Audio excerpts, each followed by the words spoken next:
عن جابر بن عبد الله رضي الله تعالى عنه أنه بكى ذات يوم জাবির ইবনে আব্দুল্লাহ রাদিয়াল্লাহু তাআলা আনহু একদিন কাঁদতেছিলেন আন্নাহু বাকা যাতা ইয়াউমিন একদিন কাঁদতেছিলেন ফাকিলা লাহু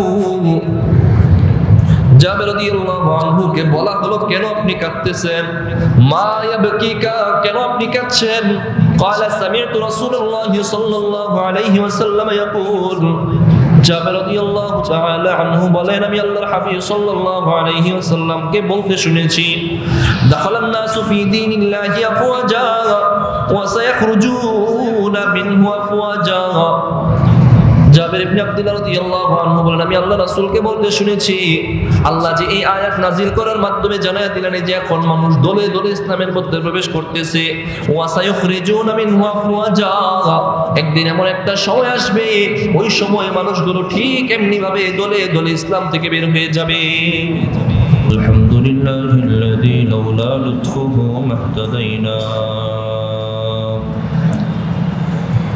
ولولا فضله ما تصدقنا ولا صلينا ولا صمنا ولا ضحينا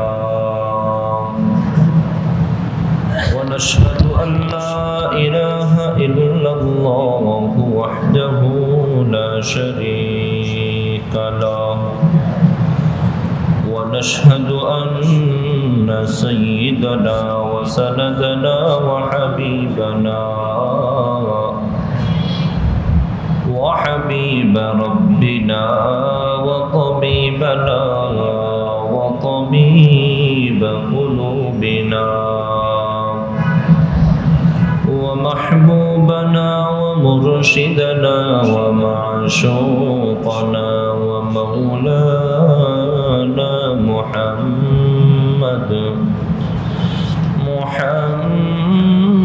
محمدا عبده ورسوله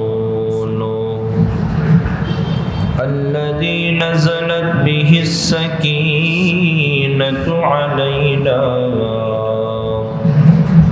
وعليه أنفسنا وأهلينا فدينا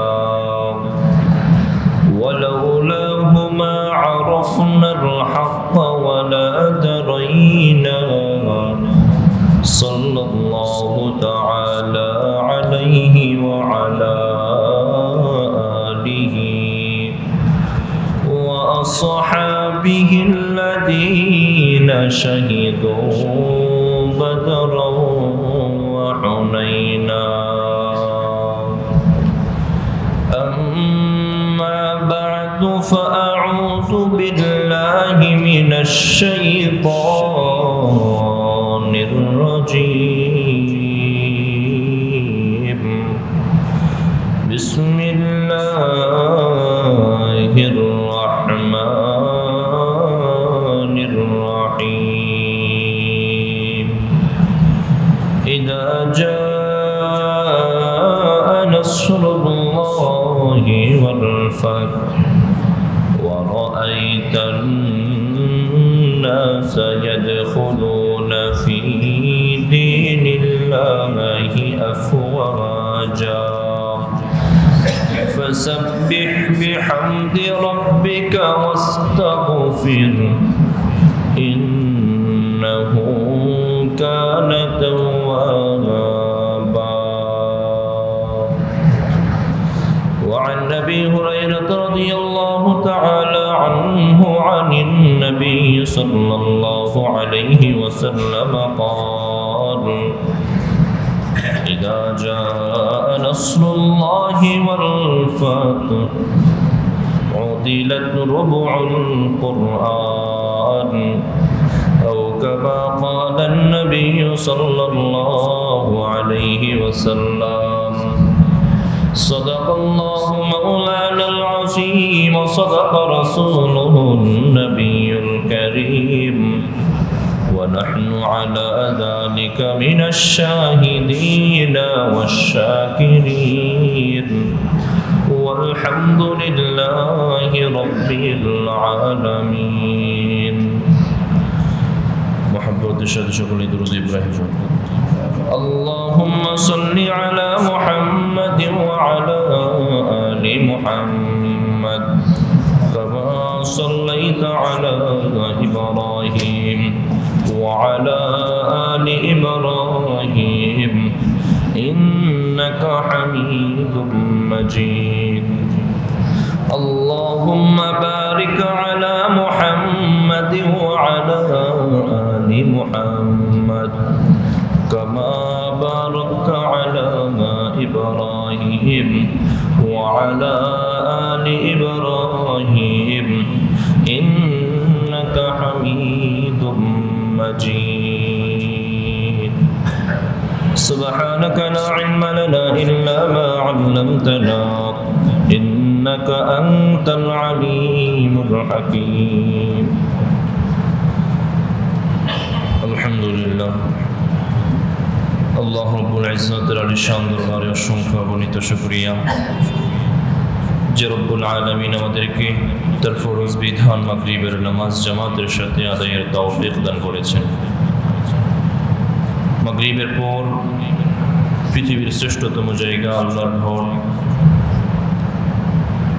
মহাবিশ্বের মহাবিশ্বয় মহাগ্রন্থ কোরআনের এই তাফসীরের মজলিসে আল্লাহ তাআলা আমাদেরকে বসার জন্য মনোনীত করেছেন, সুযোগ করে দিয়েছেন। সুস্থতার সাথে ঈমানের হালতে আমরা বসার সুযোগ পেয়েছি। যে রব তৌফিক দিলেন, সুযোগ করে দিলেন, সে রবের দরবারে অন্তরের অন্তঃস্থল থেকে দিলের জবানে আকাশ বাতাস মুখরিত করে ঈমানের আওয়াজকে বুলন্দ করে সকলে একই বাক্যে রবের শুকরিয়া দান কালিমাতু শুকর একবার পাঠ করি আলহামদুলিল্লাহ। মুআজ্জাজ মুকাররম সম্মানিত মুসল্লিয়ান কিরাম, আমরা গত সপ্তাহে ছোট্ট একটি সূরার তাফসীর শুরু করেছিলাম। সূরাটি ছোট্ট হলেও আলোচনা দীর্ঘ হয়ে যাচ্ছে। আমি ইচ্ছা করে আলোচনা দীর্ঘ করেছি এমন না, এমন আলোচনা আমি মুদ্রা কথাগুলোই বলার চেষ্টা করেছি। সূরার 3টা আয়াতের মধ্যে আমি একটা আয়াতের তাফসীর বলতে পেরেছি, ইযা জাআ নাসরুল্লাহি ওয়াল ফাত। স্মরণ করুন ওই সময় যখন আল্লাহর সাহায্য এবং বিজয় আসবে। সাহায্যটা কি, বিজয়টা কি, এই কথাটা আমরা শুনেছি, তাফসীর থেকে শুনেছিলাম যে সাহায্যটা ছিল সুলহে হুদাইবিয়া, ওই সন্ধি চুক্তি যেটা ভঙ্গ করার কারণে 2 বছর পর আল্লাহ তাআলা ফাতহে মক্কা, মক্কা বিজয় দান করেছেন। যেহেতু ফাতহে মক্কা, মক্কা বিজয় একটি সুদীর্ঘ ঘটনা আমাদের সামনে ছিল, তাই সময়টা লম্বা হয়ে গেছে।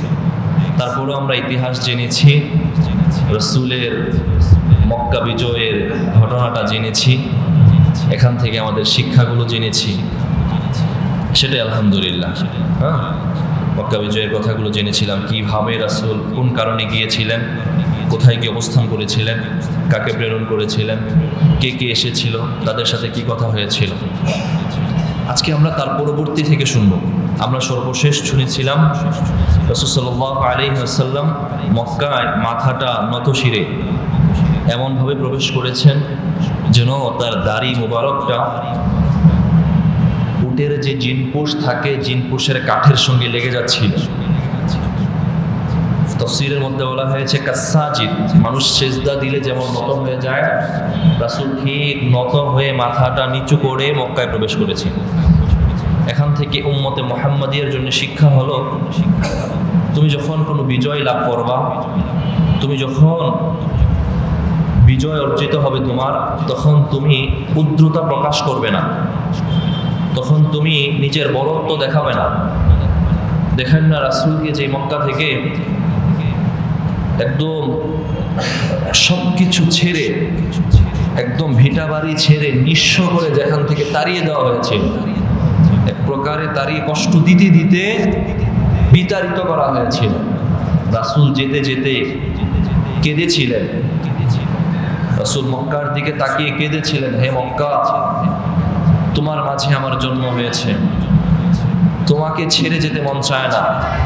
এইভাবে রাসূল মক্কার দিকে ফিরে ফিরে কেঁদেছিলেন, একবার সামনের দিকে তাকিয়েছিলেন, একবার পিছনের দিকে তাকিয়েছিলেন।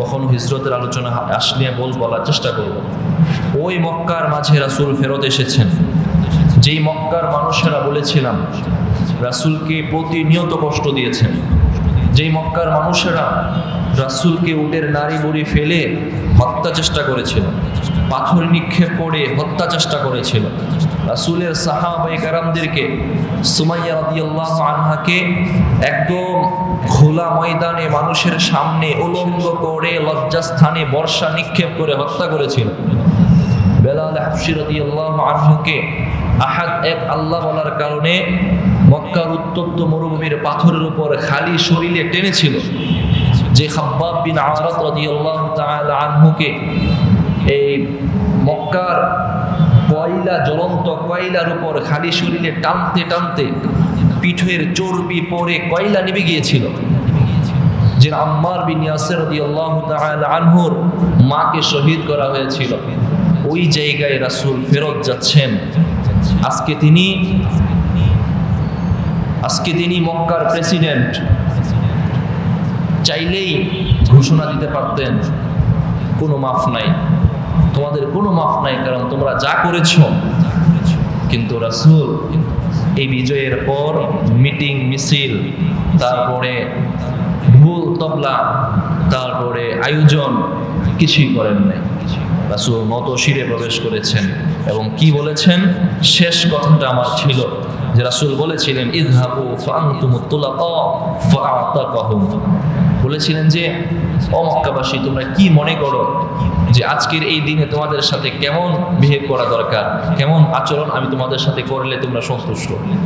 মক্কাবাসী বলেছিল যে আনতা ইবনু আখিন কারীম, তুমি হলা আমাদের ভাতিজা, তুমি হলা আমাদের ভাতিজা, দেখো তুমি তোমাকে আমরা দয়ালু হিসাবে জানি, আর তোমরা আমার পারিবারিক হিসেবে তোমরা তো আমার ভাতিজা, কুরাইশ বংশের আমরা ভাতিজা, আব্দুল্লাহর ছেলে তুমি, আব্দুল মুত্তালিবের নাতি তুমি, আমাদেরই তো ভাতিজা, আর তুমি আমাদের প্রতি একটু সদয় হবা, এটাই আমরা চাই।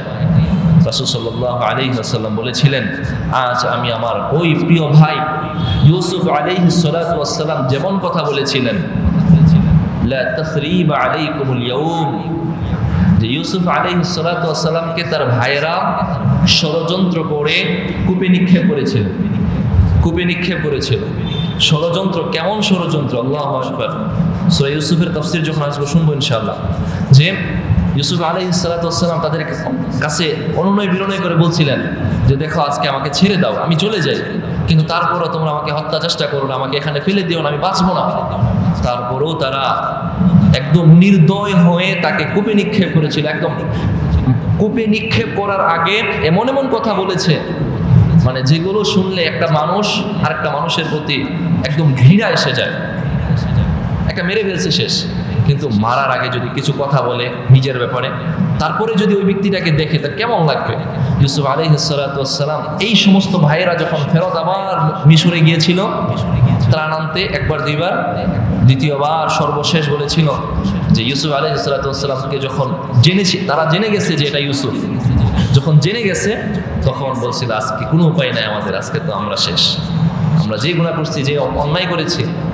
তো ইউসুফ আলাইহিস সালাতু ওয়াস সালাম তখন বলেছিলেন, ও ভাইয়েরা শুনো, লা তাসরিবা আলাইকুমুল ইয়াউম, আজকের দিনে আমার তোমাদের প্রতি কোনো অভিযোগ নাই, আজকের দিনে আমার তোমাদের প্রতি কোনো অভিযোগ নাই। ঠিক ইউসুফ আলাইহিস সালাতু ওয়াস সালামের কথাটাই নকল করে আল্লাহর হাবিব সাল্লাল্লাহু আলাইহি ওয়াসাল্লাম কুফারে কুরাইশদেরকে বলেছিলেন, ও কুফারে কুরাইশ, ও মক্কাবাসী, আমি আমার প্রিয় ভাইয়ের মতো সেই কথাটিই বলছি যে লা তাসরিবা আলাইকুমুল ইয়াউম, যে আজকে আমার তোমাদের প্রতি কোনো অভিযোগ নেই। বলেন না সুবহানাল্লাহ। ওই নবীর উম্মত আমরা, নবী দয়ার নবীর উম্মত আমরা, প্রিয় ভাইয়েরা। এই জন্যই বলা হয় আল্লাহ তাআলা পূর্ববর্তী যত নবীদেরকে যত গুণ দিয়েছিলেন, সব নবীর সব গুণ আল্লাহ তাআলা একাই আমাদের রাসূল সাল্লাল্লাহু আলাইহি ওয়াসাল্লামকে দান করেছিলেন, সকল গুণ। দাউদ আলাইহিস সালাতু ওয়াস সালামের কণ্ঠ সবচেয়ে সুন্দর, পৃথিবীর সব মানুষের চেয়ে সবচেয়ে সুন্দর কণ্ঠ হলো দাউদ আলাইহিস সালামের কণ্ঠ, কিন্তু তার চেয়েও সুন্দর ছিল আমার নবীর কণ্ঠ। পৃথিবীর সবচেয়ে সুন্দর মানুষটা ছিলেন ইউসুফ আলাইহিস সালাতু ওয়াস সালাম, আম্মা জান আয়েশা বলেন যে ইউসুফ আলাইহিস সালামকে যে সৌন্দর্য আল্লাহ দিয়েছিলেন, তার সৌন্দর্য দেখে তো মিশরের নারীরা হাত কেটে ফেলেছে। তো আমার স্বামীকে আল্লাহ যে সৌন্দর্য দিয়েছিলেন, তো এই সৌন্দর্য যদি মিশরের নারীরা দেখতো, তাহলে হাতের বদলে তারা কলিজা কেটে ফেলতো। তাহলে কেমন সৌন্দর্য আল্লাহ আমার নবীকে দান করেছে। পয়গম্বর ইব্রাহিম আলাইহিস সালাতু ওয়াস সালামকে আল্লাহ তাআলা সবচেয়ে বেশি পরীক্ষার মধ্যে সম্মুখীন করেছেন, মানে নির্যাতন নিপীড়নের শিকার হতে হয়েছে। পরিবারের পক্ষ থেকে, নমরুদ প্রশাসনের পক্ষ থেকে, আল্লাহ তাআলার পক্ষ থেকেও পরীক্ষা হয়েছে, একাধিক পরীক্ষা হয়েছে, সন্তানের পরীক্ষা হয়েছে, স্ত্রী সন্তানকে মরুভূমিতে ফেলে রাখার পরীক্ষা হয়েছে। এই যে দুইটা বিয়ে করেছেন, সারা এবং হাজারা। হাজারা ছিল বাদী, এই বাদী থেকে তারপরে সন্তান হয়ে বাদী হয়ে গেছে সন্তানের মা জননী, এখানেও একটা পরীক্ষা দিতে হয়েছে। অনেকগুলো পরীক্ষা আল্লাহ তাআলা ইব্রাহিম আলাইহিস সালাতু ওয়াস সালামকে দিতে হয়েছে। সবগুলো পরীক্ষায় তিনি উত্তীর্ণ হয়েছেন। এর চেয়ে বেশি পরীক্ষা আল্লাহ তাআলা আল্লাহর হাবিব সাল্লাল্লাহু আলাইহি ওয়াসাল্লামকে দিতে হয়েছে, আর সবগুলো পরীক্ষায় আল্লাহর হাবিব সাল্লাল্লাহু আলাইহি ওয়াসাল্লাম ফুল মার্ক পেয়ে উত্তীর্ণ হয়েছেন। তো ওই নবী যখন মক্কায় প্রবেশ করতেছেন, নত শিরে মাথা না নিচু হয়ে প্রবেশ করতেছেন। তারপরে কি কি হবে আমরা সূরা থেকেই শুনবো ইনশাআল্লাহ। প্রথম আয়াত শেষ হয়েছে, ইজা জাআ নাসরুল্লাহি ওয়াল ফাত, যখন আসবে আল্লাহর পক্ষ থেকে সাহায্য এবং বিজয়। তারপরে কি হবে কোরআনের আয়াত থেকে এবং তাফসীর থেকে শুনি ইনশাআল্লাহ। দ্বিতীয় আয়াতে আল্লাহ বলেন, বিসমিল্লাহির রহমানির রহিম, ورأيت الناس يدخلون في دين الله أفواجا। محترم حاضرين, কুরআনুল কারীমের 110 নম্বর সূরা সূরাতুন নাসর, আল্লাহ তাআলা মক্কা বিজয়ের ঘোষণা দিয়ে এই সূরাটা নাযিল করেছিলেন। আল্লাহ জানিয়ে দিয়েছিলেন যখন আসবে সাহায্য এবং বিজয়, ওয়ারাইতান নাস, তখন মানুষদেরকে আপনি দেখবেন, ইয়াদখুলুনা ফি দীনিল্লাহি আফওয়াজা, মানুষদেরকে দেখবেন দলে দলে তারা দ্বীন ইসলামের মধ্যে প্রবেশ করতেছে। গত সপ্তাহে বলেছিলাম এই সূরার মাধ্যমে আল্লাহ তাআলা তার হাবিবকে মক্কা বিজয়ের সুসংবাদ দিচ্ছেন। মক্কা বিজয় হবে এই সংবাদ দিয়েছেন, কিন্তু আল্লাহর হাবিবের তো উম্মত ছাড়া কোনো দিশা নাই। তিনি চান তার উম্মত তার সাথে থাকবে, তার ইসলামের দল বাড়ি হবে। এখন মক্কা বিজয়ের দ্বারা কেমন অবস্থা হবে আল্লাহ জানিয়ে দিলেন, হাবিব যখন মক্কা বিজয় হবে তখন আপনি দেখবেন দিকে দিকে মানুষ এই ইসলামের মধ্যে প্রবেশ করতেছে। চতুর্দিক থেকে মানুষ ইসলামের মধ্যে ধাবিত হবে। এরপর থেকে দিকে দিকে মানুষ ইসলামের মধ্যে প্রবেশ করেছে। ওয়ারাইতান নাস, মানুষ প্রবেশ করবে। কোন মানুষ? তাফসীর ইবনে কাবীরের মধ্যে আল্লামা ফখরুদ্দীন রাজি রাহিমাহুল্লাহ বলেন, মানুষ দ্বারা দুই ধরনের মানুষ উদ্দেশ্য, দুই প্রকার মানুষ, দুই দেশের মানুষ উদ্দেশ্য। এক দল হলো আহলে মক্কা, যারা মক্কার মধ্যে ছিল, তারা দিকে দিকে একদম দলে দলে ইসলামের মধ্যে প্রবেশ করেছে। আহলে মক্কা যারা মক্কাবাসী। দুই নাম্বার হলো আহলে ইয়ামান, ইয়ামানবাসী ওই দলে দলে ইসলামের মধ্যে প্রবেশ করেছে। কেননা আবু হুরায়রা রাদিয়াল্লাহু তাআলা আনহু থেকে হাদিস বর্ণিত, তাবারানির হাদিস, আল্লাহর হাবিব সাল্লাল্লাহু আলাইহি ওয়াসাল্লাম যখন এই সূরাটা নাযিল হয়েছিলেন, قال রাসূলুল্লাহ সাল্লাল্লাহু আলাইহি ওয়াসাল্লাম, আল্লাহু আকবার, জাআ নাসরুল্লাহি ওয়াল ফাত ওয়া জাআ আহলুল ইয়ামান কওমুন রাকীকুন কুলুবুহুম আল ঈমানু ইয়ামানি ওয়াল ফিকহু ইয়ামানি ওয়াল হিকমাতু ইয়ামানিয়াতুন। আবু হুরায়রা রাদিয়াল্লাহু তাআলা আনহু বলেন, এই সূরাটা যখন নাযিল হলো আল্লাহর নবী বললেন আল্লাহু আকবার, বলেন না আল্লাহু আকবার। সূরাতুদ দুহা থেকে নিয়ে শেষ পর্যন্ত সূরাগুলো যখন তেলাওয়াত করবেন, সূরাগুলো শেষ হওয়ার পরে বলবেন আল্লাহু আকবার। নামাজের মধ্যে না, নামাজ ছাড়া যখন বাহিরে থাকবেন, সূরাতুদ দুহা থেকে নিয়ে শেষ পর্যন্ত প্রত্যেকটা সূরা তেলাওয়াতের পরে বলবেন আল্লাহু আকবার। এটা মুস্তাহাব। আমরা সূরা ফাতিহা তেলাওয়াতের পর আমিন বলি কি বলি না? আমিন বলে থাকি। কিছু সূরা আছে যে সূরার তেলাওয়াতের পর একটা নির্দিষ্ট কোড বলতে হয়, নির্দিষ্ট কোড আছে। সূরাতুল তিনের পরে আছে, সূরাতুল দুহা থেকে নিয়ে শেষ পর্যন্ত আছে, সূরাতুল ফাতিহার পরে আছে, সূরাতুল বাকারার পরেও আছে। ঠিক তেমনি ভাবে সূরাতুন নাসর যখন নাযিল হলো, আল্লাহর নবী বললেন আল্লাহু আকবার। আল্লাহু আকবার বলার পরে বললেন জা নাসরুল্লাহি ওয়াল ফাত, আল্লাহর পক্ষ থেকে সাহায্য এবং বিজয় এসেছে। ওয়া জা আহলুল ইয়ামান, এবং ইয়ামানবাসী এসেছে, আমার কাছে আসবে এবং এসেছে। কওমুন রাকীকুন কুলুবুহুম, এই ইয়ামানবাসীর অন্তর হলো নরম অন্তর। আল ঈমানু ইয়ামানিন, আর ঈমান হলো ইয়ামানবাসীদের ঈমান, ওটা হলো পাক্কা ঈমান। ওয়াল ফিকহু ইয়ামানিন ওয়াল হিকমাতু ইয়ামানিয়াতুন, ইয়ামানবাসীর প্রজ্ঞা এবং ফিকহ এটা হলো সবচেয়ে দামি প্রজ্ঞা। তারা অনেক প্রজ্ঞাবান লোক, তারা দলে দলে ইসলামের মধ্যে প্রবেশ করবে। ওয়া ক্বালা আজিদু নাফসা রাব্বিকুম মিন কিবালিল ইয়ামান, যে আল্লাহর দলের মধ্যে ইয়ামানবাসীরা দলে দলে প্রবেশ করবে।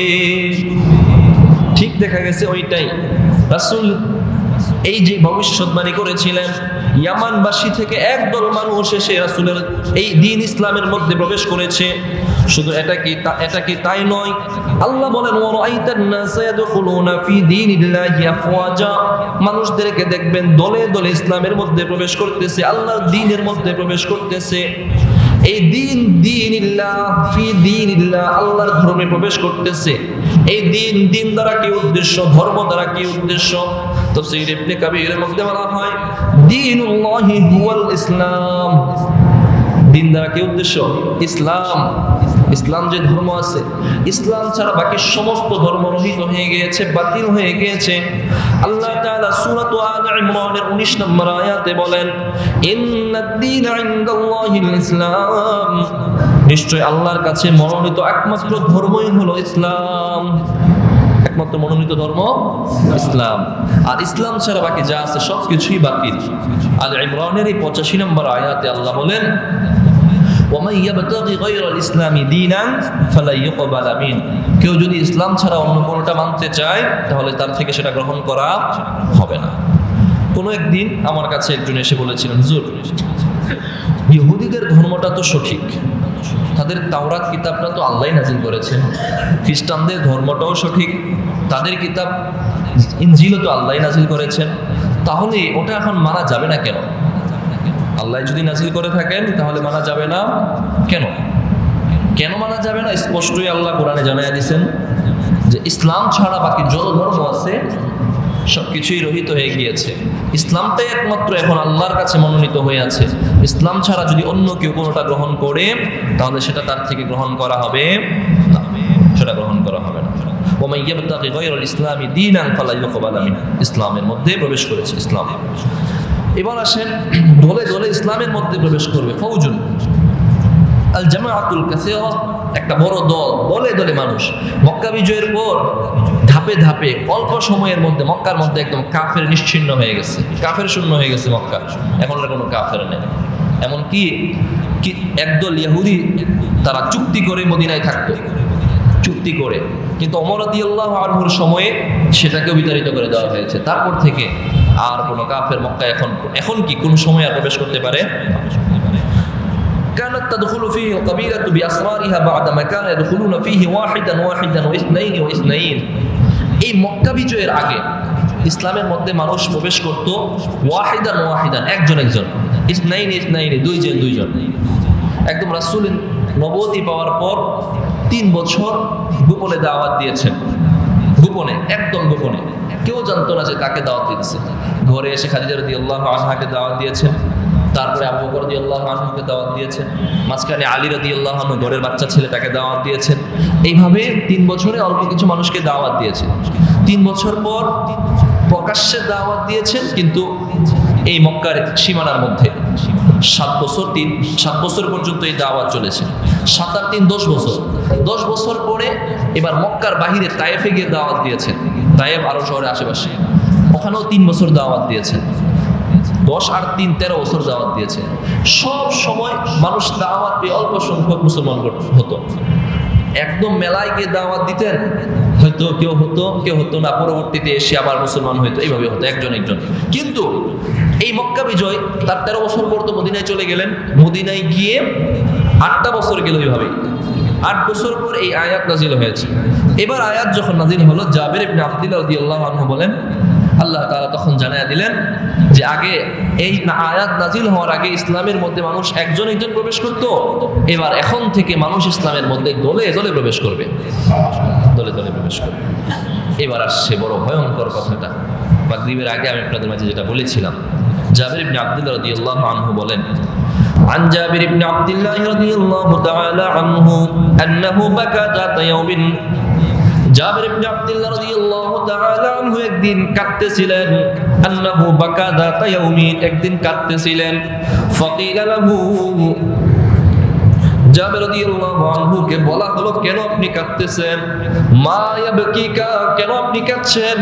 ক্বালা সামি'তু রাসূলুল্লাহি সাল্লাল্লাহু আলাইহি ওয়াসাল্লাম ইয়াকুল, জাবির রাদিয়াল্লাহু তাআলা আনহু বলেন, আমি আল্লাহর হাবিব সাল্লাল্লাহু আলাইহি ওয়াসাল্লামকে বলতে শুনেছি, দাখালান নাসু ফি দীনিল্লাহি আফওয়াজা ওয়া সায়াখরুজুনা মিনহু আফওয়াজা। জাবির ইবনে আব্দুল্লাহ রাদিয়াল্লাহু আনহু বলেন, আমি আল্লাহ রাসূলকে বলতে শুনেছি, আল্লাহ যে এই আয়াত নাজিল করার মাধ্যমে জানায়া দিলেন যে এখন মানুষ দলে দলে ইসলামের মধ্যে প্রবেশ করতেছে। ওয়া সায়াখরুজুনা মিনহু আফওয়াজা, একদিন এমন একটা সময় আসবে, ওই সময় মানুষগুলো ঠিক এমনি ভাবে দলে দলে ইসলাম থেকে বের হয়ে যাবে। বলেন না নাউযুবিল্লাহ। তাফসীরের মধ্যে বলা হয়েছে নাউযুবিল্লাহি মিনাস সালবি বা'দাল আতা, মানে হেদায়াত পাওয়ার পর হেদায়াত ছেড়ে না দেওয়া, ইসলামের মধ্যে প্রবেশ করার পর আবার বের হয়ে যাওয়া, এটাকে বলে পথভ্রষ্টতা। এটাকে বলে পথভ্রষ্টতা, মানে হেদায়াত পাওয়ার পর হেদায়াত থেকে দূরে সরে যাওয়া। আমরা কিন্তু প্রতিদিন নামাজেই বলি, আল্লাহ আপনি আমার হেদায়াত দেন, পথভ্রষ্টদের অন্তর্ভুক্ত করেন না, বলি না? ইহদিনাস সিরাতাল মুস্তাকিম, আল্লাহ আপনি আমাদেরকে হেদায়েতের পথে চলান, সঠিক পথে চলান। সিরাতাল লাযিনা আন'আমতা আলাইহিম, ওই পথে যেই পথে আপনার নেককার বান্দাবান্দিরা অতিবাহিত হয়েছে। গায়রিল মাগদুবি আলাইহিম ওয়ালাদ-দাল্লিন, ওই পথে না যেই পথে আপনার পথভ্রষ্ট বান্দাবান্দিরা অতিবাহিত হয়েছে। মানে আপনি আমাদেরকে পথভ্রষ্ট বানায়েন না, পথভ্রষ্ট বানায়েন না। এটা আমরা প্রতি নামাজেই চাই, কমপক্ষে কতবার? 17 বার। হ্যাঁ, 5 ওয়াক্ত নামাজের ফরজে প্রতি রাকাতেই তো আছে না? 17 বার চাচ্ছি, আল্লাহ আমাদেরকে পথভ্রষ্ট বানায়েন না, পথভ্রষ্ট বানায়েন না। হেদায়েত পাওয়ার পর হেদায়েত ছেড়ে দেওয়াটা পথভ্রষ্টতা, পথভ্রষ্টতা। এই জন্যই সূরা আলে ইমরানের মধ্যে প্রথম পৃষ্ঠা শেষ লাইনে আয়াত আছে, রব্বানা লা তুযিগ কুলুবানা বা'দা ইয হাদাইতানা ওয়া হাব লানা মিন লাদুনকা রাহমা। আল্লাহ আপনি আমাদের অন্তর থেকে হেদায়েতকে দূরে করে দিয়েন না। লা তুযিগ কুলুবানা বা'দা ইয হাদাইতানা, হেদায়েত পাওয়ার পর আমাদের অন্তরকে বিগড়িয়ে দিয়েন না। এজন্য দোয়া করা, আল্লাহ হেদায়েতের পর আমাদেরকে হেদায়েত থেকে বের করে দিয়েন না। আল্লাহ তাআলা আমাদেরকে মৃত্যু পর্যন্ত আমাদেরকে হেদায়েতের উপর থাকার তৌফিক দান করেন, বলেন আমিন। এবার শেষ আয়াত, ফাসাব্বিহ বিহামদি রাব্বিকা ওয়াস্তাগফির। এখানে একটু কথা বেশি, আমরা সেই আয়াতে প্রবেশ করি। ফাসাব্বিহ 3 নম্বর আয়াত, আল্লাহ বলেন ফাসাব্বিহ বিহামদি রাব্বিকা ওয়াস্তাগফির ইন্নাহু কানা তাওয়াবা। এবার আল্লাহ বলেন, হাবিব মক্কা বিজয়ের পর, সাহায্য এবং বিজয়ের পর দেখবেন দলে দলে মানুষ ইসলামের মধ্যে প্রবেশ করতেছে।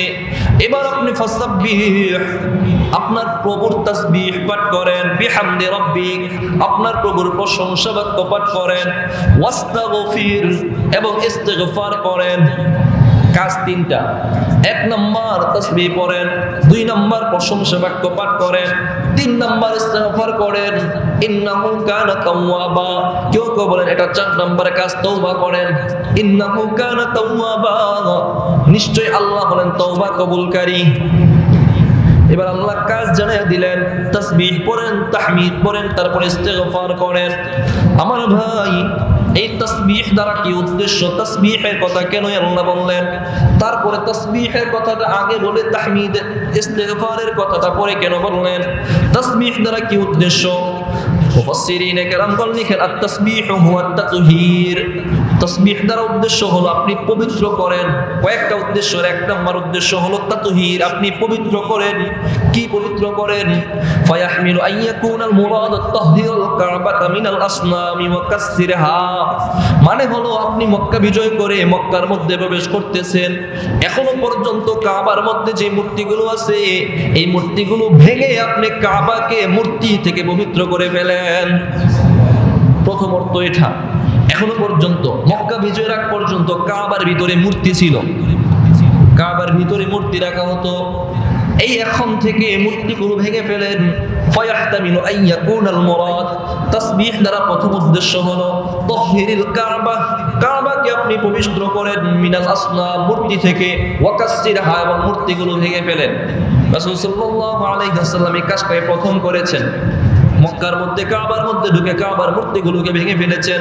সুম্মা ক্বালা বিহামদি রাব্বিক, তাহমিদ দ্বারা এবার দ্বিতীয় অর্থ হলো তাসবিহ ওয়া জাহিদ।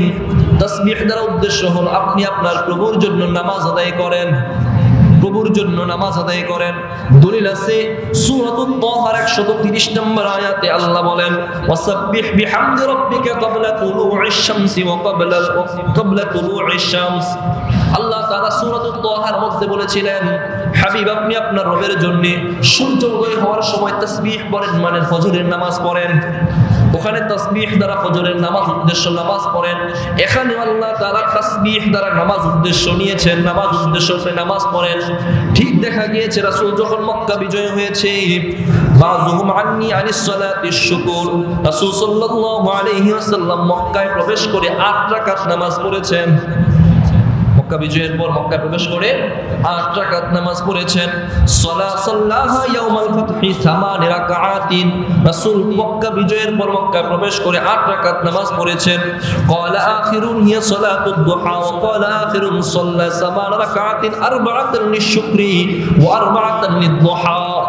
এই যে 8 রাকাত নামাজ পড়েছেন, কেউ বলেন এই 8 রাকাত নামাজই হলো সালাতুশ শুকর, মানে শুকরিয়ার নামাজ। আল্লাহ যে মক্কা বিজয় করেছেন এটার শুকরিয়া 8 রাকাত নামাজ।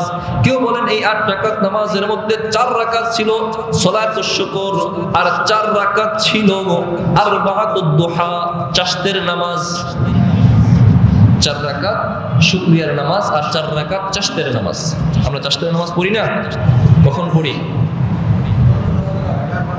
9টার পরে। হ্যাঁ, সূর্য যখন এক নিজা পরিমাণ 2 থেকে 3 হাত উপরে ওঠে তখন থেকে শুরু হয় নামাজটা। সময়টা আপনি সূর্য হেলে যাওয়ার আগ পর্যন্ত পড়তে পারেন, সূর্য হেলে যাওয়ার আগ পর্যন্ত। এটা হলো চাশতের নামাজ, রাসূল পড়েছেন, রাসূল পড়েছেন। কেউ কেউ বলেন যে এই রাসূল যে 8 রাকাত নামাজ পড়েছেন, রাসূল প্রথমে গিয়ে মূর্তি ভেঙেছেন, তারপরে 8 রাকাত নামাজ পড়েছেন। কেউ বলেন 8 রাকাতই শুকরিয়ার নামাজ, আর কেউ বলেন যে 8 রাকাতই শুকরিয়ার নামাজ না, এর মধ্যে 4 রাকাত শুকরিয়ার জন্য নামাজ পড়েছেন আর 4 রাকাত চাশতের নামাজ পড়েছেন। এখান থেকে শিখবো আমরা যে শুকরিয়ার নামাজ আছে। শুকরিয়া কখনো পড়েছি আমরা? হ্যাঁ, পড়ছি, আলহামদুলিল্লাহ, আমরা পড়ে থাকি। হ্যাঁ, শুকরিয়া। কেউ আল্লাহ যদি আমাকে একটা ভালো একটা সফলতা দেন, একটা প্রজেক্ট পাইয়ে দেন, ব্যবসায় সফলতা দান করেন, ছেলেটা পরীক্ষায় পাশ করে, অথবা নিজের মেয়েটার ভালো একটা সম্বন্ধ হয়, তাহলে কিন্তু শুকরিয়ার নামাজ আছে। নিজে পড়বেন, পরিবারকে নিয়ে পড়বেন, পারবেন না ইনশাআল্লাহ? কারণ আমরা নিজে পড়ি, পরিবারকে পড়াই না। পরিবার অনেক সময় জানি না, বলি না। আমি যে এখন জানলাম, আমার পরিবারকে বলতে হবে, পরিবারকে নিয়ে একসাথে পড়তে হবে। মাঝে মাঝে তার সাথে একসাথে বসে জানামাজে দোয়া করবেন, মুনাজাত করবেন। আপনি দোয়া করবেন, কি মনে করছেন দোয়া কি শুধু ইমাম সাহেবের জন্য? ইমাম সাহেব দোয়া করবে, আপনি আমিন আমিন বলবেন। দোয়া আপনিও করতে পারেন, আপনি হাত তুলবেন। কখনো স্ত্রীকে বলবেন হাত তুলো, হ্যাঁ, স্ত্রীকে দোয়া করতে পারবে না, ইমামতি এনে পারবে না, হাতও তো তুলতে পারবে। হ্যাঁ, দেখবেন দিল থেকে কিছু কথা আসবে। আপনি যদি দোয়া করেন, স্ত্রী মাঝে মাঝে আপনার কথা শুনবে। মেয়ে মানুষ তো, মেয়ে মানুষ প্রশংসা শুনতে ভালো লাগে, ভালোবাসে। হ্যাঁ, ওরে ভালো কিছু বলবেন, ও দেখবেন যে সারাদিন আপনার সাথে ভালো। খারাপ বললে তো উল্টোটা হবে। তো আপনি যদি দোয়ার মধ্যে, তো অবশ্যই আমরা ভালো কথাই বলি। দোয়ার মধ্যে পৃথিবীর কেউ কোনোদিন খারাপ কথা বলে না, ভালো কথাগুলোই বলে। তো আপনি যখন তার সাথে এই ভালো কথাগুলো বলবেন, আল্লাহ তো শুনতেই আছেন, সাথে সাথে মানুষের এই যে সফট কর্নার আছে, সেখান থেকে ওই স্ত্রী চোখ বেয়ে পানি চলে আসবে, দেখবেন, কান্না করবে, আমিন বলবে। পরিবারকে নিয়ে এটা শিক্ষা দিলাম যে পরিবারকে নিয়ে নামাজগুলো পড়বেন, শুকরিয়ার নামাজ পড়বেন। কেননা আমাদের অ্যাচিভমেন্টগুলো পরিবারের সাথে অনেক সময় হয়ে থাকে, সফলতাগুলো পরিবারের সাথে রিলেটেড। এই জন্য বললাম, আল্লাহ তাআলা আমাদেরকে বুঝার, আমল করার তৌফিক দান করেন, বলেন আমিন। এবার আল্লাহ যে বললেন ফাসাব্বিহ, তাসবিহ পড়েন। তাসবিহ 2 অর্থ ছিল, একটা ছিল পবিত্র করেন কাবাকে, আর একটা ছিল নামাজ আদায় করেন। এবার 3 নাম্বার, তাসবিহের 3 নাম্বার অর্থ, যে তাসবিহ দ্বারা উদ্দেশ্য হলো আপনি বলেন সুবহানাল্লাহ, আলহামদুলিল্লাহ, আল্লাহু আকবার, সুবহানাল্লাহ, আলহামদুলিল্লাহ, আল্লাহু আকবার। সুবহানাল্লাহ দ্বারা যত কিছু আছে এগুলো পড়েন, মানে মুখে, জবানে তাসবিহ পড়েন। প্রথমটা ছিল কাবা পবিত্র করার মাধ্যমে তাসবিহ, 2 নাম্বারটা ছিল নামাজের মাধ্যমে তাসবিহ, এবার আসছে জবানের মাধ্যমে তাসবিহ করেন। হ্যাঁ, দলিল কি? আম্মা জান আয়েশা সিদ্দিকা রাদিয়াল্লাহু তাআলা আনহা থেকে হাদিস বর্ণিত। عن عائشة رضي الله تعالى عنها كان رسول الله صلى الله عليه وسلم بعد نزول هذه السورة আম্মা জান আয়েশা সিদ্দিকা রাদিয়াল্লাহু তাআলা আনহা বলেন, এই সূরাটা যখন নাজিল হলো ইউকাসসিরু আইয়াকুল, রাসূল বেশি বেশি বলতেন সুবহানাকাল্লাহুম্মা ওয়া বিহামদিকা আস্তাগফিরুকা ওয়া আতুবু ইলাইক। এর মধ্যে সুবহানাল্লাহ আছে না নাই? সুবহানাল্লাহ আছে। রাসূল বলতেন সুবহানাকাল্লাহুম্মা ওয়া বিহামদিকা আস্তাগফিরুকা ওয়া আতুবু ইলাইক, এটা বেশি বেশি বলতেন।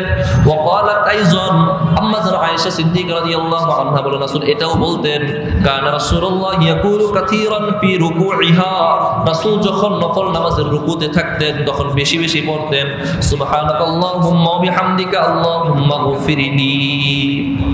রাসূল রুকুতে গিয়েও বলতেন সুবহানাকাল্লাহুম্মা আল্লাহুম্মা গফিরলি, সুবহানাকাল্লাহুম্মা আল্লাহুম্মা গফিরলি। এই সুবহানাল্লাহ তাসবিহ বলতেন, নামাজের মধ্যেও বলতেন। আমরাও নফল নামাজে যখন থাকবো রুকুর মধ্যে রুকুর তাসবিহের পরেটা বলার চেষ্টা করবো ইনশাআল্লাহ। নামাজের মধ্যে শুধু যেই তাসবিহগুলো আছে শুধু এগুলোই না, এর বাহিরে যদি সময় পাওয়া যায় কিছু করবেন। ইমামের পিছনে আছেন, ইমাম সাহেব শেষ বৈঠকে তাশাহুদ দোয়া বা সূরা অনেক লম্বা করে পড়তেছেন, আপনার পড়াটা শেষ হয়ে গেছে, চুপ করে বসে থাকবেন। হ্যাঁ, কিছু যদি দোয়া মনে মনে থাকে মনে মনে দোয়া পড়েন আল্লাহর কাছে। কোরআনের যে দোয়াগুলো আছে রব্বানা যালামনা আনফুসানা ওয়া ইল্লাম তাগফির লানা ওয়া তারহামনা লানাকুনান্না মিনাল খাসিরিন রব্বানা আতিনা ফিদ দুনিয়া হাসানাহ ওয়া ফিল আখিরাতি হাসানাহ ওয়া কিনা আযাবান নার, এগুলো আপনি ফরজ নামাজও পড়তে পারেন। হ্যাঁ, ফরজ নামাজেও ইমামের পিছনে আপনি যখন আছেন বৈঠক শেষ, আপনার তাসবিহ দোয়া শেষ, তাশাহুদ ইস্তিগফার মাসুরা শেষ, দুরূদ শেষ, তখন আপনি এটা পড়তে পারেন। আমরা বলছিলাম যে রাসূল তাসবিহ পড়তেন, এই সূরা নাযিল হওয়ার পর বেশি বেশি তাসবিহ পড়তেন। তাসবিহ মানে সুবহানাল্লাহ। রাসূল বলতেন সুবহানাকাল্লাহুম্মা ওয়া বিহামদিক আল্লাহুম্মা গফিরলি ওয়া আনহা আইযান। আম্মা জান আয়েশা আরো বলেন কানা নবিয়ুল্লাহি ফি আখিরি আমরিহি, রাসূল তার জীবনের শেষ সময় বলতে 8ম হিজরিতে এই মক্কা বিজয় হয়েছে, 11তম হিজরিতে রাসূল ইন্তেকাল করেছেন। তাহলে শেষ সময় বলতে এই সূরা নাযিল হওয়ার পর থেকে লা ইয়াকুমু ওয়া লা ইয়াকুদু ওয়া লা ইয়াযহাবু ওয়া লা ইয়াজিউ ইল্লা ক্বাল, রাসূল যখন দাঁড়াইতেন, যখন বসতেন, যখন আসতেন, যখন চলতেন, যখন আরোহণ করতেন, ক্বালা তিনি বলতেন সুবহানাকাল্লাহুম্মা ওয়া বিহামদিকা, বেশি বেশি কি বলতেন সুবহানাকাল্লাহুম্মা ওয়া বিহামদিকা, সুবহানাকাল্লাহুম্মা ওয়া বিহামদিকা। সহিহ বুখারীর সর্বশেষ হাদিস, আল্লাহর নবী বলেন সুবহানাল্লাহি ওয়া বিহামদিহি সুবহানাল্লাহিল আযীম। এই দুইটা বাক্য এমন, পৃথিবীর সব কিছু আসমান এবং জমিন লৌহে মাহফুজ যদি এক পাল্লায় রাখা হয় আর সুবহানাল্লাহি ওয়া বিহামদিহি সুবহানাল্লাহিল আযীম এটাকে যদি অপর পাল্লায় রাখা হয়, সব কিছুর চেয়ে এই সুবহানাল্লাহর ওজন ভারী হয়ে যাবে। সুবহানাল্লাহ পড়তেন, রাসূল পড়তেন। কেন পড়তেন? বলতো ইয়া রাসূলুল্লাহ ইন্নাকা তুকথিরু মিন কওলিকা সুবহানাল্লাহি ওয়া বিহামদিহি। আম্মা জান আয়েশা বলেন আমি আল্লাহ রাসূলকে বললাম ইয়া রাসূলুল্লাহ আপনি আপনার জবান দিয়ে সব আমলের চেয়ে এখন সুবহানাল্লাহ কেন বেশি বেশি পড়েন? ক্বালা ইন্নী উমিরতু বিহা, নবী বলেন এটা আমাকে পড়তে আদেশ দেয়া হয়েছে, আমাকে পড়তে আল্লাহ বলেছেন। কারণ আল্লাহ বলছেন ফাসাব্বিহ বিহামদি, আপনি তাসবিহ পড়েন, আল্লাহর আদেশ কতটা দামি। আল্লাহ বলছেন আপনি পড়েন, তাই আমি পড়ি। বলতো ইয়া রাসূলুল্লাহ ওয়া ক্বারা ইযা জাআ রাসূলুল্লাহি ওয়াল ফাত, তখন তিনি তারপরে ইযা জাআ রাসূলুল্লাহি ওয়াল ফাত পড়ে শোনায়া দিতেন। কারণ আল্লাহ যে বলছেন এর দলিল নাও, আল্লাহ বলছেন এই যে এইভাবে পড়তে, এই জন্য আমি তাসবিহ পড়ি। সর্বশেষ হাদিস আন ইবনে মাসউদ রাদিয়াল্লাহু তাআলা আনহু قال لما نزلت هذه السورة كان عليه السلام يكثر أن يقول, যখন এই সূরাটা নাযিল হলো রাসূল সাল্লাল্লাহু আলাইহি ওয়াসাল্লাম বেশি বেশি পড়তেন সুবহানাল্লাহি ওয়া বিহামদিক আল্লাহুম্মা গফিরলি ইন্নাকা আনতাত তাওয়াবুর রহিম। মানে ভিন্ন ভিন্ন বর্ণনায় ভিন্ন ভিন্ন আসছে, মানে যেই সাহাবী এসে রাসূলের মুখ থেকে যেমন শুনছেন তিনি তেমনটাই বর্ণনা করছেন। আর আম্মাজান আয়েশা তো রাসূলের সাথে সবসময় ঘরে থাকতেন, এজন্য তিনি বেশি শুনছেন, একাধিক শুনছেন, এজন্য তিনি 4-5টা বর্ণনা করেছেন। আব্দুল্লাহ ইবনে মাসউদ রাদিয়াল্লাহু তাআলা আনহু বলেন, আমি রাসূলকে সবচেয়ে বেশি এই তাসবিহটা বলতে শুনেছি, সুবহানাকাল্লাহুম্মা ওয়া বিহামদিক আল্লাহুম্মা গফিরলি ইন্নাকা আনতাত তাওয়াবুর রহিম। ওয়া রুবিয়া আন্নাহু ক্বাল, আব্দুল্লাহ ইবনে আব্বাস রাদিয়াল্লাহু তাআলা আনহু থেকে আরেক হাদিস বর্ণিত আছে, ইন্নী লাস্তাগফিরুল্লাহ কুল্লা ইয়াউমিন মিআতা মাররাতিন। ওই যে আল্লাহ তাআলা ইস্তিগফারের কথাও বলেছেন।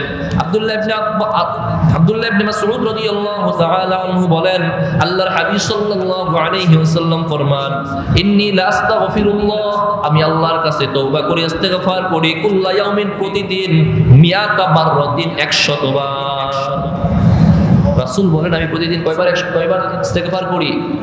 ইস্তিগফার, যে নবীর আগেও কোনো গুনাহ নাই, পরেও কোনো গুনাহ নাই, তারপরেও এই নবী ইস্তিগফার করেন। কেন করেন? চলেন কারণটা শুনি। ইস্তিগফার রাসূলকে কেন দিয়ে আল্লাহ করালেন? কারণ আছে 5টা। কয়টা? 5টা কারণ আছে। তাফসীরে রূহুল মাআনিতে বলা হয়েছে, ওয়া ইস্তিগফারুহু সাল্লাল্লাহু আলাইহি ওয়াসাল্লাম, যেই নবীর আগেও কোনো গুনাহ নাই, পরেও কোনো গুনাহ নাই, ওই নবী তাসবিহ পড়েন, ওই নবী ইস্তিগফার করেন। কারণটা কি?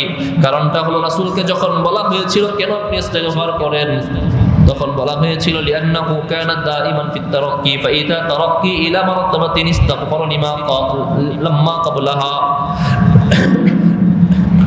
এক নম্বর কারণ হলো আল্লাহ রাসূলকে আল্লাহ তাআলা প্রতিনিয়ত তার সম্মান আল্লাহ বাড়িয়ে দিচ্ছিলেন।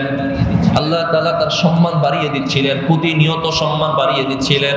রাসূল যখন একটা সম্মান থেকে আরেকটা সম্মানে উন্নীত হচ্ছেন, পিছনের নিচু সম্মানের কারণে তিনি তাসবিহ করেছেন, পিছনেরটা কম তাই তাসবিহ করেছেন, আল্লাহ এই সম্মান দিয়েছেন তাই তাসবিহ করেছেন।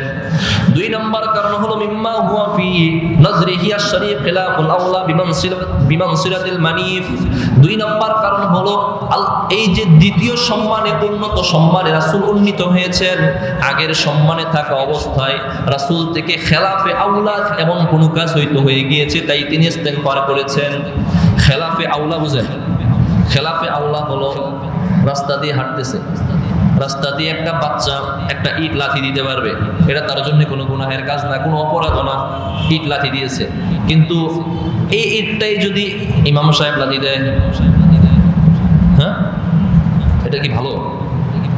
এটা ভালো দেখাবে না, অসুন্দর কাজ দেখাবে, যদিও অপরাধ না তারপরেও সুন্দর। রাসূল নিচু সম্মানে যখন ছিলেন, নিচু কখনোই নিচু না, কিন্তু আগের সম্মানের তুলনায় যখন নিচু ছিলেন তখন নিচুটার মধ্যে এমন কোনো কাজ খেলাফে আল্লাহ হয়তো হয়ে গিয়েছে, তাই তিনি ইস্তিগফার করেছেন। 3 নাম্বার হলো আম্মা কানা মিন সাহবিন ওয়ালাউ কানা ক্বাবলান নবুওয়া।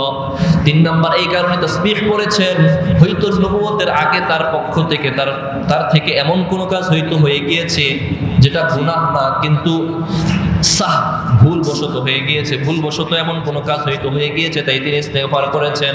4 নম্বর ওয়াকিলা লিতালিমি উম্মতিহি। 4 নম্বর হলো তিনি ইস্তিগফার করেছেন উম্মতকে শিক্ষা দেওয়ার জন্য, উম্মতকে শিক্ষা দেওয়ার জন্য তিনি ইস্তিগফার করেছেন।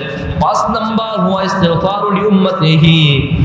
5 নম্বর ইস্তিগফার করেছেন উম্মতের জন্য, তিনি ইস্তিগফার করেছেন, নিজের জন্য নয়। 5 নম্বর ইস্তিগফার করেছেন নিজের জন্য না, উম্মতের জন্য ইস্তিগফার করেছেন। উম্মত গুনাহগার, ওয়া ইস্তিগফারুহু লিউম্মাতিক, তিনি তার উম্মতের জন্য ইস্তিগফার করেছেন। এটা হলো রাসূলকে দিয়ে ইস্তিগফারের কারণ।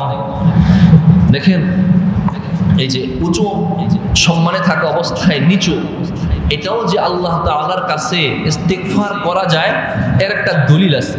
দলিল বলতে মালিক ইবনে দিনার রাহিমাহুল্লাহর একটা কওল আছে যে যে যত বড় তার আল্লাহর কাছে চাওয়াটা ততই বিনয়ী হয়।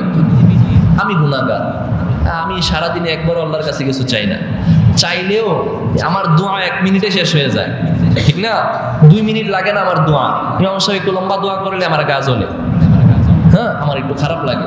কিন্তু আল্লাহ ওয়ালারা যারা, তারা দোয়া করেন, শেষ সাথে দোয়া করতেই থাকেন। তারা যখন দোয়ায় হাত তোলার সাথে সাথে কান্না চলে আসে। তাদের মনে হয় আল্লাহ আমি সবচেয়ে বড় গুনাহগার, এটা তার কাছে মনে হয়। যে যত বেশি বড় তার তত বেশি বিনয়ী মনে হয়। মালিক ইবনে দিনার রাহিমাহুল্লাহ বলেন, লাকাদ হামামতু আন উসিয়া, আমি ওসিয়ত করে গেলাম যে ইদা মিত্তু আন ইউনতালাক, আমি যখন মারা যাব আমাকে একদম টানতে এই কবরের মধ্যে নিয়ে যাওয়া, টানতে কবরের মধ্যে নিয়ে যাওয়া। কেমন করে টানতে? কামা ইউনতালাকু বিল আবদিল আবিকি ইলা সাইয়্যিদিহি, যেমনি ভাবে কোন একটা গোলাম তার মনিব থেকে যদি পলায়ন করে, তাকে যেইভাবে টানতে ধরে আনা হয়, আমাকে ওইভাবে নিয়ে যাওয়া কবরের দিকে।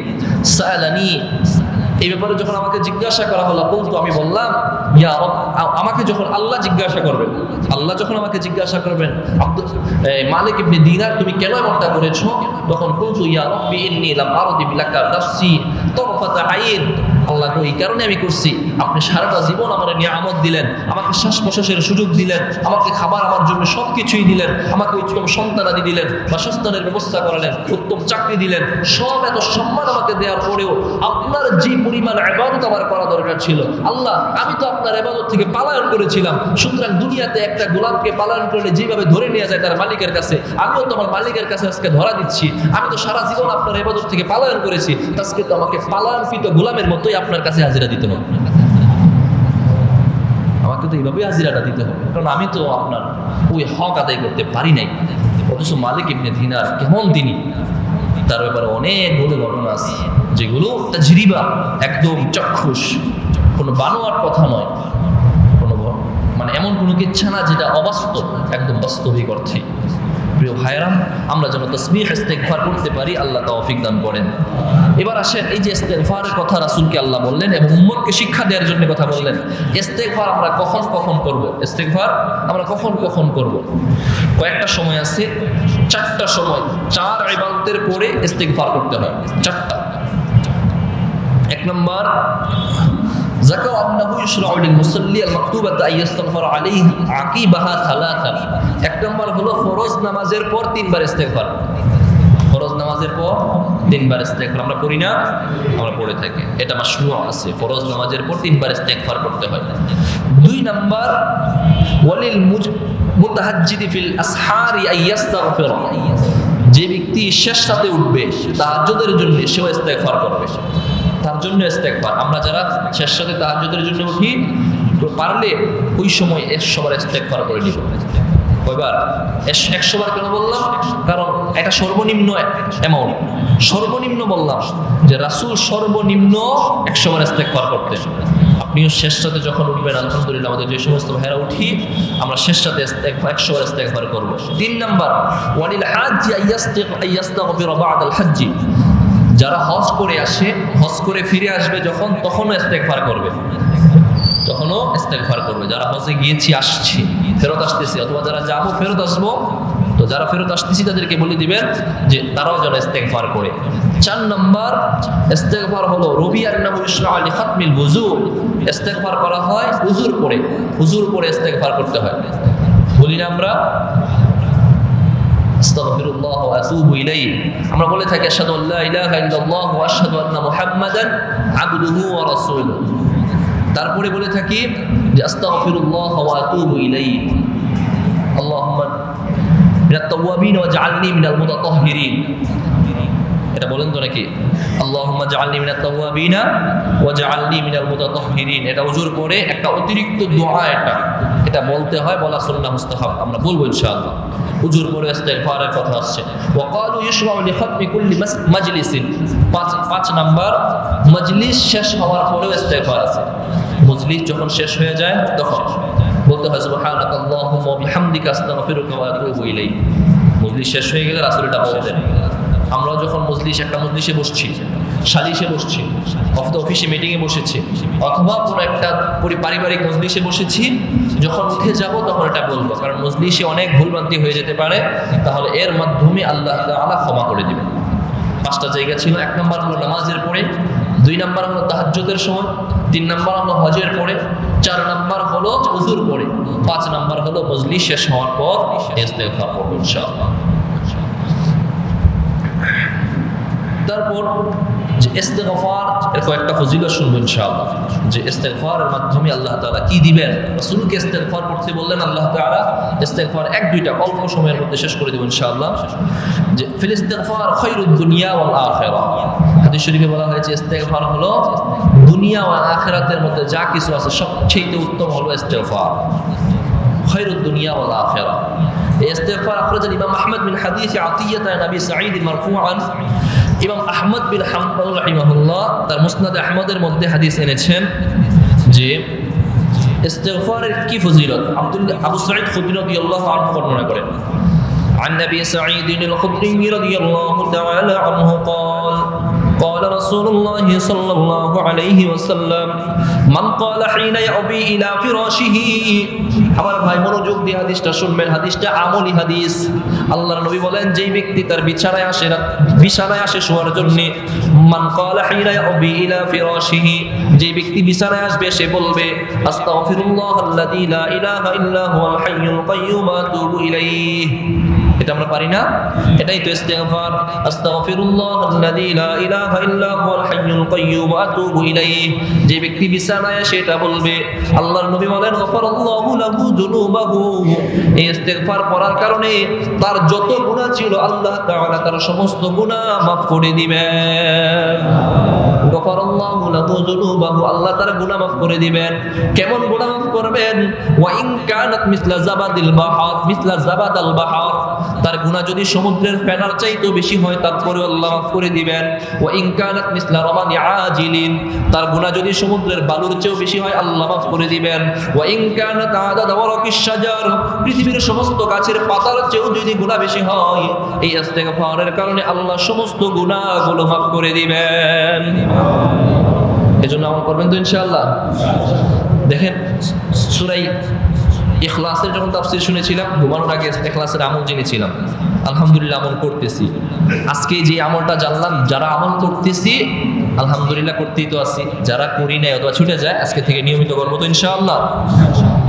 এবার মুসনাদ আহমদের আরেক হাদিস এই ইস্তেগফারের ব্যাপারে। عن عبد الله بن مسعود رضي الله تعالى عنهما قال قال رسول الله صلى الله عليه وسلم من أكثر من الاستغفار, যে ব্যক্তি বেশি বেশি ইস্তেগফার করবে, বেশি বেশি ইস্তেগফার করবে, جعل الله تعالى من كل هم فرجا, তার জীবনে যত চিন্তা ভাবনা আছে আল্লাহ তাআলা সমস্ত চিন্তাগুলো দূর করে দিবেন। যত চিন্তা আছে, মিন কুল্লি হাম্মিন, হাম চিন্তা, হুজুন চিন্তা, হাম চিন্তা, চিন্তা আল্লাহ ফারজা দূর করে দিবেন। যে আনা আকুল সুবহানাল্লাহ বিহামদি আস্তাগফিরুল্লাহ ওয়া আতুবু ইলাইহি ওয়া আসআলুহু আন ইয়াজআল মিন কুল্লি হাম্মিন ফারজা। রাসূল বলেন আমি এগুলো বলি এর মাধ্যমে আল্লাহ তাআলা আমার সমস্ত চিন্তা দূর করে দেন, সমস্ত চিন্তা দূর করে দেন। ওয়া মিন কুল্লি দিকিন মাখরাজা, তার সমস্ত সংকীর্ণতা আল্লাহ দূর করে দেন। সংকীর্ণতা, রিজিকের সংকীর্ণতা, হ্যাঁ বেতন কম আল্লাহ তাআলা বেতন বাড়াইয়া দিবেন, সংকীর্ণতা দূর করে দিবেন। বিহুরমাতি কিতাবিহি সাইয়্যিদি আহবাবিহি, ইস্তেগফার করা, আমরা যেন ইস্তেগফার করতে পারি আল্লাহ তৌফিক দান করেন, বলেন আমিন। ভাইরা সর্বশেষ আমরা এখন জানবো যে এই যে ইস্তেগফারটা করেছেন রাসূল সাল্লাল্লাহু আলাইহি ওয়াসাল্লাম, এই যখন সূরা নাজিল হয়েছিল আমরা গত সপ্তাহে একটু শুনেছিলাম যে সাহাবায়ে কেরাম কেঁদেছিলেন। এর মধ্যে আব্দুল্লাহ ইবনে আব্বাস রাদিয়াল্লাহু আনহুমা, ফাতেমা রাদিয়াল্লাহু তাআলা আনহা ওনারা কেঁদেছিলেন। কারণ কি? কারণ ছিল যে এই সূরার মাধ্যমে আল্লাহ তাআলা তার রাসূলকে ইন্তেকালের সংবাদ দিয়েছিলেন। এখানে একটা ছোট্ট একটি পয়েন্ট, সেটা হলো একটা মাসআলা এনেছে। মাসআলা বলতে একটা পয়েন্ট, যে আব্দুল্লাহ ইবনে আব্বাস রাদিয়াল্লাহু তাআলা আনহুমাকে আল্লাহ তাআলা এমন ইলম দান করেছিলেন যে এই সূরাটা নাজিল হয়েছে, নাজিল হওয়াতে সবাই বুঝেছেন যে এই সূরার মাধ্যমে মক্কা বিজয়ের সংবাদ আসছে, সবাই এটা বুঝছেন। কিন্তু আব্দুল্লাহ ইবনে আব্বাস রাদিয়াল্লাহু আনহু এটা বুঝছেন যে শুধুমাত্র মক্কা বিজয় না, এর মাধ্যমে আল্লাহ তাআলা তার হাবিবকে ইন্তেকালের সংবাদ দিয়ে দিয়েছেন। এটা কিভাবে বুঝলেন? বোঝার পরে কি হয়েছিল চলো শেষ পয়েন্টে আমরা সেটা জানি ইনশাআল্লাহ। الصحابة اتفقوا على أن هذه السورة دلت على أنه نعي لرسول الله صلى الله عليه وسلم, সমস্ত সাহাবে কেরাম এই সূরার মাধ্যমে জেনেছিলেন যে এই সূরার মাধ্যমে আল্লাহ মক্কা বিজয়ের সংবাদ দিয়েছিলেন। যে তারপরে বুঝেছেন আন্নাহু নুইয়ানি রাসূলিল্লাহি সাল্লাল্লাহু আলাইহি ওয়াসাল্লাম, যে এই সূরার মাধ্যমে আল্লাহ তার হাবিবকে ওয়াফাতের সংবাদ দিচ্ছেন। রুবিয়া ইবনে আব্বাস উরিফা যালিকা ওয়া বাকা, প্রথমে আব্দুল্লাহ ইবনে আব্বাস রাদিয়াল্লাহু আনহুমা এই কথাটা বুঝে নিয়েছিলেন যে এই সূরার মাধ্যমে আল্লাহ তাআলা তার হাবিবকে ইন্তিকালের সংবাদ দিয়েছেন, তাই তিনি কেঁদে দিয়েছেন।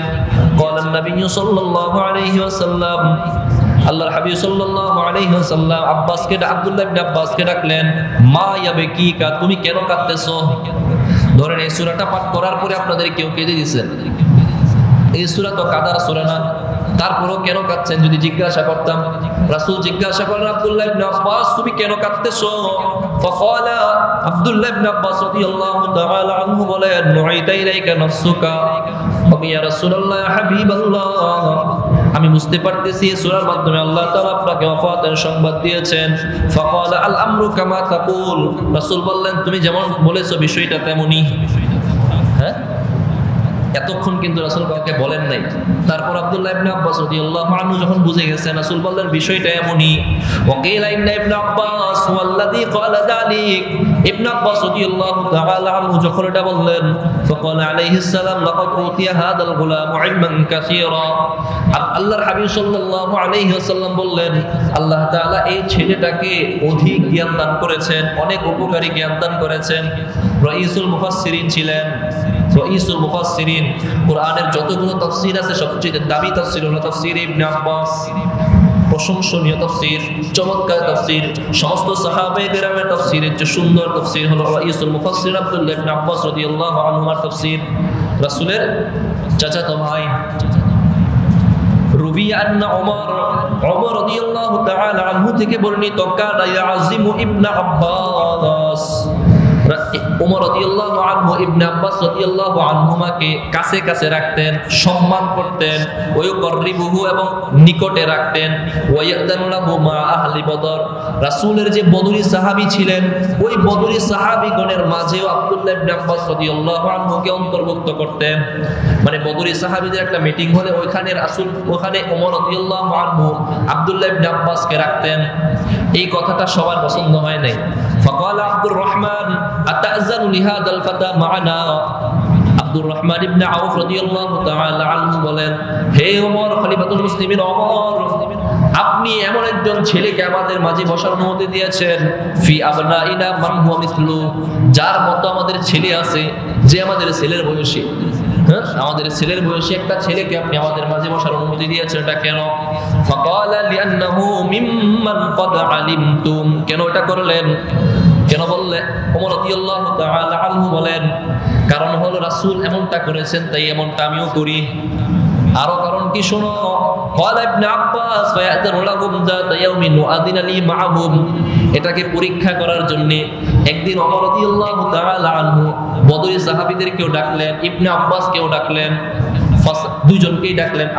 ইবনে আব্বাস রাদিয়াল্লাহু আনহু বর্ণনা করতেছেন, ফাসআলাহুম আন কওলিল্লাহ, সবাইকে এবার প্রথমে একজনকে বাদ দিয়ে, ইবনে আব্বাসকে বাদ দিয়ে সবাইকে বললেন, আপনারা এবার বলুন তো, ইযা জাআ নাসরুল্লাহি ওয়াল ফাত, এর দ্বারা কি উদ্দেশ্য? কান্নাহু মান সাআলাহুম ইল্লা মিন আজলি, আমি ছাড়া বাকি সবাই জবাব দিয়েছে, এটার মাধ্যমে আল্লাহ তাআলা বিজয়ের সংবাদ দিয়েছেন, এটার মাধ্যমে আল্লাহ তাআলা বিজয়ের সংবাদ দিয়েছেন। ফাকালা বাযুহুম আমারাল্লাহু নাবিয়্যাহু ইযা ফুতিহা আইয়াস্তাগফিরু ওয়া ইয়াতুবু ইলাইহি, সবাই উত্তর দিয়েছেন আল্লাহ তাআলা এই সূরার মাধ্যমে বিজয় দিয়েছেন এবং রাসূলকে ইস্তিগফার তাসবিহ পড়তে বলেছেন। ফাকুলতু, এবার আমার পালা আসলো, আমাকে যখন জিজ্ঞাসা করা হলো আমি বললাম, লাইসা কাযালিক, বিষয়টা শুধু এমনটাই নয়, বিষয়টা শুধু এতটুকুর মধ্যে সীমাবদ্ধ নয়, ওয়ালাকিন নুইয়াত ইলাইহি নাফসুহু, বরং এই সূরার মাধ্যমে আল্লাহ তাআলা তার হাবিবকে ওয়াফাতের সংবাদ দিয়েছিলেন। গভীর একটা কথা জানায় দিলেন। ফাকালা ওমর, এবার ওমর রাদিয়াল্লাহু আনহু সবাইকে বললেন, এবার শুনো, মা আ'লাম মিনহা ইল্লা মিথলা তা'লাম, এবার তো জানতে পারছো কেন আমি তারে বেশি সম্মান করেছি, এবার তো বুঝতে পেরেছো। সুম্মা ক্বাল, অতঃপর ওমর রাদিয়াল্লাহু আনহু বললেন, কাইফা তালুমুনি আলাইহি বা'দা মা তারাউনা, আজকের এই জিনিসটা দেখার পর এরপর থেকে তো তোমরা আমাকে আর নিন্দা করবে না যে তার মতো একটা আমার ছেলের বয়সী সন্তানকে আমাদের মাঝে রেখেছি, কেন করলাম এটা? ওয়া রুবিয়ান্নাহু লাম্মা নাযালাত হাযিহি সূরা খাতাবা, যখন এই সূরাটা নাযিল হলো তিনি খুতবা দিলেন। তিনি বললেন, ইন্না আবদান খায়্যারাহুল্লাহু বাইনাদ দুনিয়া। এবার আসছে ওই কথা, যখন রাসূল করিম সাল্লাল্লাহু আলাইহি ওয়াসাল্লামকে এই সূরা আল্লাহ নাযিল করলেন, আল্লাহর হাবিব সাল্লাল্লাহু আলাইহি ওয়াসাল্লাম খুতবা দিলেন এবং বললেন, ইন্না আবদান খায়্যারাহুল্লাহু বাইনাদ দুনিয়া ওয়া বাইনা লিকাইহি ওয়াল আখিরাহ। আল্লাহর নবী বলেন, আল্লাহ তাআলা তার একটা বান্দাকে দুনিয়া এবং আখিরাতের মাঝে ইচ্ছা দিলেন, মানে সুযোগ দিলেন। তুমি চাইলে দুনিয়াতেও থাকতে পারো অথবা আল্লাহর সাক্ষাতে আখিরাতেও আসতে পারো। এই সূরাটা নাজিল হওয়ার পরে আল্লাহ রাসূলকে আল্লাহ তাআলা ওহী পাঠাইছেন। আল্লাহ রাসূল একদিন খুতবা দিয়ে এইভাবে বলেছেন, ইন্না আবদান খায়্যারাহুল্লাহ।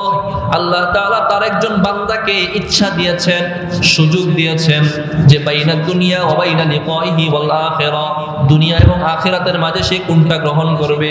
চাইলে দুনিয়াতেও থাকতে পারে, চাইলে সে তার আল্লাহর সাক্ষাতেও যেতে পারে। ফাখতারা লিকা আল্লাহ। আল্লাহর ওই বান্দাটা আল্লাহর সাক্ষাৎকেই বেছে নিয়েছে। আল্লাহর ওই বান্দা আল্লাহর সাক্ষাৎ মানে কি?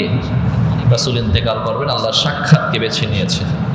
আল্লাহ তাআলা সুযোগ বলছেন, হাবিব আপনি চাইলে থাকতে পারেন, কি করবেন? রাসূল বলছেন, ঠিক আছে, আমি আল্লাহর সাক্ষাৎটাই চাই, দুনিয়া আমার থাকা হয়ে গেছে। এবার এই সূরার মাধ্যমে রাসূলকে যে ওফাতের সংবাদ দিলেন, এই কথাটা আরো পাক্কা হয়ে গেল। এই সূরার পরে রাসূল বেশি দিন আর জীবিত ছিলেন না। কেউ বলেন 1 বছর, কেউ বলেন 50 দিন, কেউ বলেন 2 বছর, কেউ বলেন 35 দিন, কেউ বলেন 11 দিন, কেউ বলেন 7 দিন। কতদিন জীবিত ছিলেন আল্লাহই ভালো জানেন।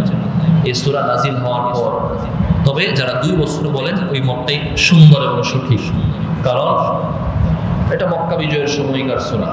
মক্কা বিজয় হয়েছে 8ম হিজরিতে এবং মক্কা বিজয়ের পর রাসূল 10ম হিজরি পর্যন্ত জীবিত ছিলেন, 9-10 আরো 2 বছর। বাকি ইতিহাসের কথা, তারিখের কথা আকবর হয়, কখন কোনটা নাজিল হয়েছে এগুলো সুনির্দিষ্ট বলা মুশকিল, অনেক মুশকিল। এই জন্যই তো অনেক সময় শবে মেরাজ বা শবে বরাত এগুলো নিয়ে ইখতিলাফ হয়ে যায় আমাদের মাঝে। দিন আছে কিনা, রাত আছে কিনা, থাকলে কবে, আমল কবে করবো, কিভাবে করবো, এগুলো নিয়ে ইখতিলাফ হয়ে যায়। মুহতারাম হাজিরিন, মুদ্রার কথা বলার চেষ্টা করা হয়েছিল, আসলে আশেপাশে আরো কিছু ইঙ্গিত স্বরূপ কথা থাকলেও সেগুলোকে ছেড়ে দেওয়া হয়েছে যেন সূরাটা আজকে শেষ হয়ে যায়। সংক্ষিপ্ত আকারে বলার চেষ্টা করা হয়েছে যে তাসবিহ, তাহলিল, তাসবিহ, ইস্তিগফার এর যে শিক্ষাটা আছে, বড় শিক্ষা এটা। প্রথম শিখবো বিনয়ের শিক্ষা, রাসূল বিনয়ী হয়ে মক্কায় প্রবেশ করেছে। 2 নম্বর ইস্তিগফার, তাসবিহের শিক্ষা। আমাদের জীবনে আমরা 2টা কাজ বেশি বেশি করব, ইস্তিগফার, তাসবিহ আর দুরূদ। আজকে শিখলাম তাসবিহ আর ইস্তিগফারের কথাটা, আমরা যেন বেশি বেশি করতে পারি, আল্লাহ তৌফিক দান করেন। এক বড় আল্লাহ ওয়ালাকে যখন জিজ্ঞাসা করা হয়েছিল, শেখ আমি ইস্তিগফার বেশি করব না তাসবিহ বেশি করব? হ্যাঁ, ইস্তিগফার বেশি করব না তাসবিহ বেশি করব? তখন বলেছিলেন, ধরো তোমার কাপড় ময়লা হয়ে গেছে, কাপড় ময়লা হলে তুমি ডিটারজেন্ট দিবা। হ্যাঁ, ডিটারজেন্ট দিবা। ডিটারজেন্ট দিয়ে যখন পরিষ্কার হয়ে যাবে তখন আতর খুশবু দিবা। মানুষের শরীরটা হলো একটা ড্রেসের কাপড়ের মতো, যখন এটা ময়লা হয়ে যায় তখন ইস্তিগফারের ডিটারজেন্ট দিয়ে এটা কাপড় ড্রেসটাকে, দেহটাকে পবিত্র করবা। যখন পবিত্র হয়ে যাবে তখন তাসবিহের আতর লাগাইয়া দিবা, তাসবিহের আতর লাগাইয়া দিবে। উদাহরণটা ভারী চমৎকার। আমাদের জীবনে যত বেশি পারি আমল করার চেষ্টা করা। আজকে শিক্ষা নিব ইস্তিগফার এবং তাসবিহ তাহমিদ যেন আমরা বেশি বেশি করতে পারি। আল্লাহ তৌফিক দান করেন, বলেন আমিন।